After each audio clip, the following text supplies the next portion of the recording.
Ako po si Jose Wilberto Canillas, 65 years old, taga Don Carlos Bukidnon, isang sugarcane planter ng Bukidnon Sugar Mill District. Matagal na rin po ang aking karanasan bilang isang magsasaka sa tubo. Noong una ay gumagamit ako ng granular fertilizer. Ang rekomendasyon po sa akin noong una ay napakamahal ng aking mga ginagamit na granular.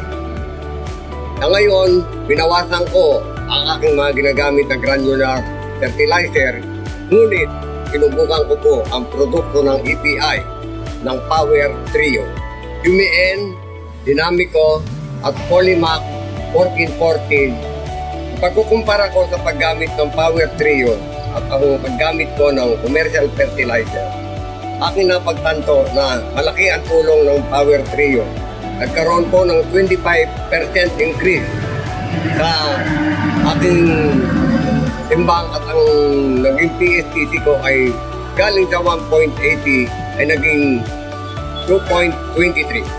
Ang mga kapwa ko nagtatanim ng tubo, akin pong mairirekomenda ang Power Trio na malaki ang maitutulong sa inyo. Maraming salamat po.